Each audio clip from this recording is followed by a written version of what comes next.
भाई माना हमसे नहीं होते 200 सवा 200 रन, हमारी कैपेबिलिटी नहीं। हम वो 150 से 170 के थ्रेशोल्ड से निकल ही नहीं पाते। माना हम बहुत पुराने तर्ज की क्रिकेट खेल रहे हैं, लेकिन तब भी अपनी बॉलिंग से अच्छों अच्छों को फंसा देते हैं, और आज वही किया ऑस्ट्रेलिया के साथ। This is Najibul Hasnain. Honestly speaking, एक ऐसी टीम जो एक ऐसी पोजीशन में थी कि जहां से 208 210 तो आराम से बनता था, ढेर हो गई 168 पर।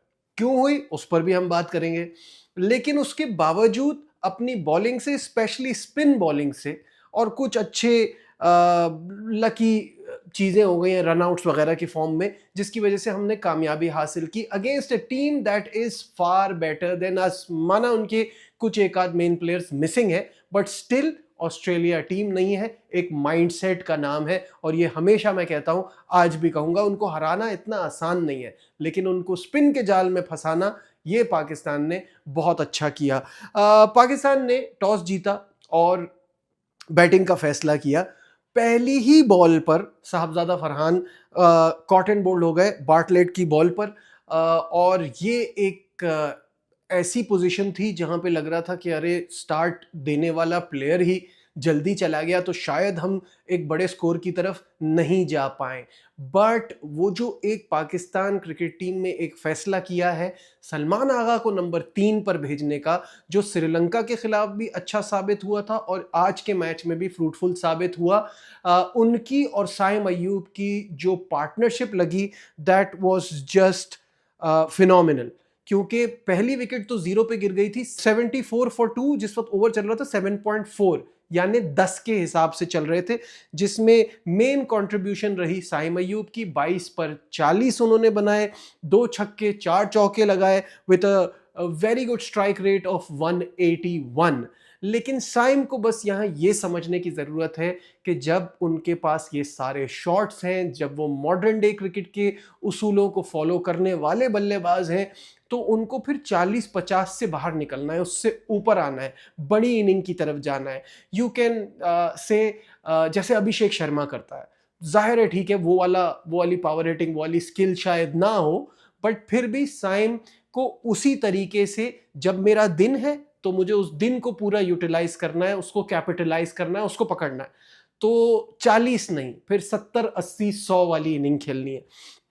सलमान अली आगा स्कोर 39 ऑन 27, 144 का स्ट्राइक रेट। मैंने पहले भी कहा है ये बंदा T20 अगर खेलेगा तो नंबर 3 पर खेलेगा, क्योंकि इसकी वहां पोजीशन बहुत अच्छी है, एवरेज भी अच्छा है, स्ट्राइक रेट भी अच्छा है। लेकिन इसके बाद आ जाता है वीक लिंक, वो आपके सामने स्क्रीन पर भी आ जाएगा। वीक लिंक क्या है हमारी बैटिंग में? वो है बाबर आजम एंड फखर जमान। फखर जमान वनडे की परफॉर्मेंस में, T20 तो खेल रहे हैं, ह्यूमंगस एक्सपीरियंस है, लेकिन is this the way he place? वो ऐसा बैट्समैन ही नहीं है यार, वो ऐसा बैटर है ही नहीं कि वो 62 की स्ट्राइक रेट पे खेलेगा। समझ ही नहीं आ रहा कि फखर जमान के ऊपर किस बात का प्रेशर है। फखर जमान को, ठीक है आप अपनी मर्जी से नीचे नंबरों पे खेलने को तैयार होते हैं, हर जगह आप यही कहते हैं कि जहां टीम को मेरी जरूरत होगी मैं वहां बैटिंग करूंगा, मैं अपने लिए नहीं टीम के लिए खेलता हूं। तो फिर you have to deliver, otherwise say कि मैं ऊपर का बैटर हूं, मैं 1 2 3 में खेलना चाहता हूं, मैं नीचे नहीं खेलूंगा। नीचे खेलते खेलते अब आपकी ये जगह बन गई और वहां आपको परफॉर्मेंस देनी है, otherwise I wouldn't be surprise कि इनको छोड़ दिया जाए, वर्ल्ड कप के स्क्वाड से बाहर कर दिया जाए। अब आ जाते हैं हम बाबर आजम पे।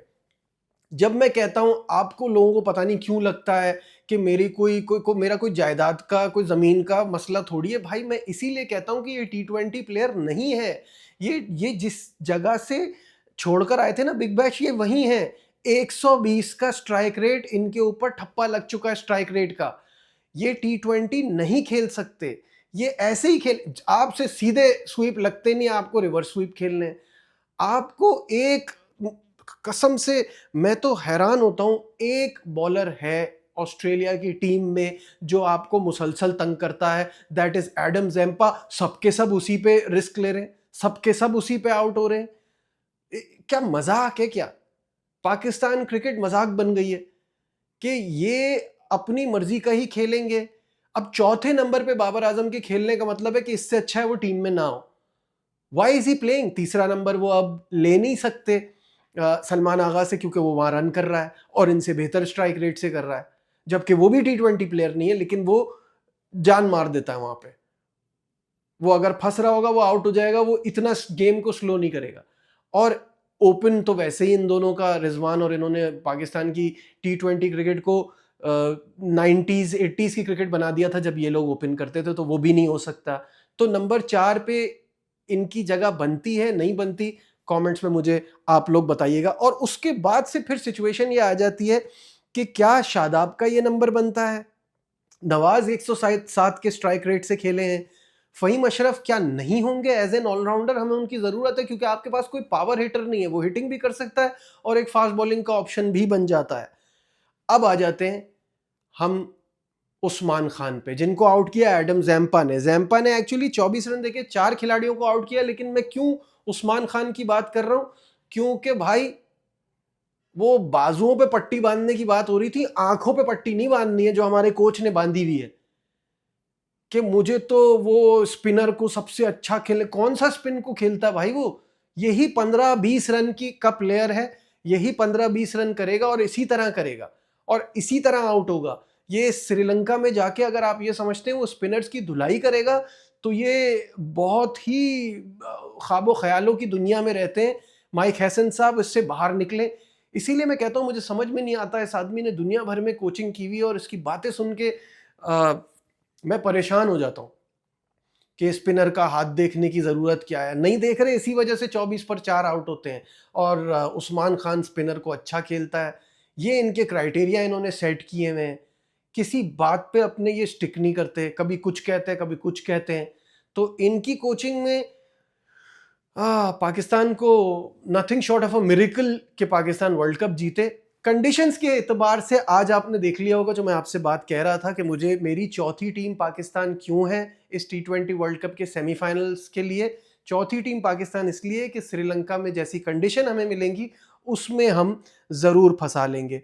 खैर, तो लोअर ऑर्डर और मिडिल ऑर्डर आपने देख लिया क्या परफॉर्मेंस है। जो स्कोर आराम से 200 प्लस होना था वो 168 फॉर 8, और हमें लगा था कि ऑस्ट्रेलिया जो है वो यहाँ जीत सकता है बड़े मज़े से। लेकिन पाकिस्तान की बॉलिंग ने, खुसूसन स्पिनर्स ने कमाल कर दिखाया। Credit to Saim Ayub, because वो एक बहुत बेहतरीन ऑलराउंडर बन गया है इस फॉर्मेट का। क्योंकि बैटिंग में भी आपने देखा 22 बॉलों पे 40 रन किए और 29 फॉर 2, ज़बरदस्त बॉलिंग भी कराई। तो ऑलराउंड परफॉर्मेंस की वजह से वो मैन ऑफ द मैच रहे। But pick of the bowling इस इंटायर गेम में जिस बंदे ने सबसे अच्छी बॉलिंग कराई है, दैट इज अबरार। अबरार ने 4 ओवर में सिर्फ 10 रन दिए हैं, 2 खिलाड़ियों को आउट किया है और कमाल बॉलिंग कराई है।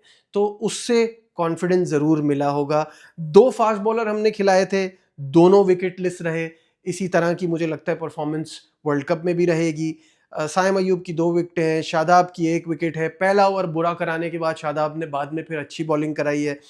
नवाज ने 4 ओवर में 25 रन देके 1 खिलाड़ी को आउट किया है।